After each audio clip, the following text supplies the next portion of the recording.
ಇಲ್ಲಿ ಅಭಿಮಾನಿಗಳಿಂದ ಒಂದು ಲೆಟ್ರ್ ಬಂದಿರುತ್ತೆ. ಅದನ್ನ ಸುದೀಪ್ ಅವರು ಗಿಲ್ಲಿ ಅವ್ರ ಕೈಲಿ ಹೇಳಿಸ್ತಾರೆ. ಸೊ ಫಸ್ಟೇ ಫನ್ನಿ ಲೆಟ್ರು, ಅದು ಹೇಳೋದು ಗಿಲ್ಲಿ. ಎಲ್ಲರ ಮೇಲೆ ಏನೇನು ಕೋಪ ಇರುತ್ತೆ, ಎಲ್ಲರನ್ನೂ ಯಾವ್ಯಾವ ಥರ ಕಾಲು ಎಳೆಯಬೇಕೋ ಅದು ಫಸ್ಟೇ ಗೊತ್ತಿರುತ್ತೆ. ಇನ್ನು ಈ ಲೆಟ್ರ್ ಬಂದಾಗ ಬಿಡ್ತಾನಾ? ಸೊ ಗೈಸ್ ಇಲ್ಲಿ ನೋಡಿ ಅಶ್ವಿನಿ ಅವ್ರ ಬಗ್ಗೆ ಎಷ್ಟು ಫನ್ನಿಯಾಗಿ ಬರೆದವ್ರೆ ಅಂದರೆ ಅದನ್ನು ಹೇಳ್ತಾ ಇರೋ ಗಿಲ್ಲಿ ಕೂಡ ಶಾಕ್ ಆಗ್ತವನೆ. 2 ಅವರ್ ಮಾತಾಡಿ ಮಾಡ್ತಿರ್ತಾರೆ ಸೈಕು, ಅದಕ್ಕೆ ಮನೇಲಿ ಯಾರು ಇವ್ರನ್ನ ಮಾಡಲ್ಲ ಲೈಕು. ಸೊ ಎಷ್ಟು ಸಕ್ಕಾದಾಗಿ ಬರೆದವ್ರೆ ಅಂದರೆ ಯಾರೋ ಗೊತ್ತಿಲ್ಲ ಅಭಿಮಾನಿಗಳು.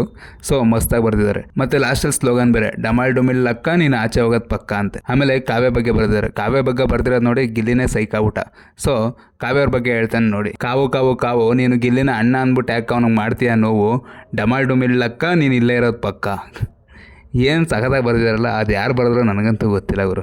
ಆಮೇಲೆ ಸುದೀಪ್ ಅವರು ಹೇಳ್ತಾರೆ, ನೀವು ಯಾರ ಬಗ್ಗೆ ಹೇಳಲಿಲ್ಲ ಅಂದರೂ ಫಸ್ಟ್ ಧ್ರುವಂತ್ ಅವ್ರ ಬಗ್ಗೆನೇ ಹೇಳಬೇಕು, ಅವ್ರ ಬಗ್ಗೆನೇ ಅಭಿಮಾನಿಗಳು ಜಾಸ್ತಿ ಬರ್ದಿರೋದು, ಫಸ್ಟ್ ಅವ್ರನ್ನೇ ಓದಿ ಅಂತ ಹೇಳ್ತಾರೆ.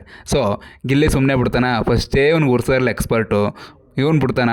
ಈಗ ಹೇಳ್ತಾನೆ ನೋಡಿ ಅವ್ರ ಬಗ್ಗೆ ಏನು ಬರ್ದವ್ರು ಗುರು. ಇವ್ರ ಬಗ್ಗೆ ಯಾರೋ ಹುರ್ಕೊಂಡೇ ಬರ್ದವ್ರ, ಏನು ಬೇಕು ಅಂತಲೇ ಬರ್ದವ್ರ ನನಗಂತೂ ಗೊತ್ತಿಲ್ಲ. 2 ಅವರ್ ಸಿಕ್ತವ್ರಿಗೆ ತಲೆಗೆ ಬಿಡ್ತಾನೆ ಡ್ರಿಲ್ಲಿಂಗು, ಅದನ್ನು ಕೇಳೋಕ್ಕೆ ಎಲ್ಲರಿಗೂ ಬೋರಿಂಗು. ಮಾತೆತ್ತರೆ ಹೋಗಿ ಕ್ಯಾಮ್ರಾ ಮುಂದೆ ನಿಂತ್ಕೊಳ್ತಾನೆ. ಇದು ಗುರು ಲೈನು ಅಂದರೆ. ಇನ್ನೊಂದು ಸ್ವಲ್ಪ ಹೊತ್ತಲ್ಲೇ ಹೋಗಿ ಬಾಗ್ಲ ಹತ್ರ ನಿಂತ್ಕೊಳ್ತಾನೆ. ಯಾವನ್ ಗುರು ಬರ್ದಿರೋದು ಇದಾ? ಡಮಾಲ್ ಡುಮಿಲ್ ಲಕ್ಕ ಇವತ್ತು ಆಚೆ ಹೋಗೋದು ಪಕ್ಕ. ಆದರೂ ಸಖತ್ತಾಗಿ ಬರ್ದವ್ರ ಗುರು. ಯಾರು ಬರ್ದವ್ರೋ ಗೊತ್ತಿಲ್ಲ, ನನಗೂ ತುಂಬ ಖುಷಿ ಆಯಿತು. ಯಾರೋ ಕಾದು ಇವ್ರ ಬಗ್ಗೆ ಬರಲೇಬೇಕು ಅಂತ ಏನೋ ಬರ್ದವ್ರ ಏನೋ ಗೊತ್ತಿಲ್ಲ. ಆದ್ರೆ ಲಾಸ್ಟ್ ಸ್ಲೋಗನ್ಗಳು ಮಾತ್ರ ಚೆನ್ನಾಗಿದೆ. ಡಮಾಲ್ ಡುಮಿಲ್ ಲಕ್ಕ ಇವತ್ತು ಆಚೆ ಹೋಗೋದು ಪಕ್ಕ, ಡಮಾಲ್ ಡುಮಿಲ್ ಲಕ್ಕ ಇವತ್ತು ಇಲ್ಲೇ ಇರೋದು ಪಕ್ಕ. ಸೊ ಗೈಸ್ ನೆಕ್ಸ್ಟ್ ವೀಡಿಯೋ ಅಪ್ಡೇಟ್ಗೆ ನಮ್ಮ ಅಕೌಂಟ್ನ ಫಾಲೋ ಮತ್ತು ಸಬ್ಸ್ಕ್ರೈಬ್ ಮಾಡೋದು ಮಾತ್ರ ಮರಿಬೇಡಿ.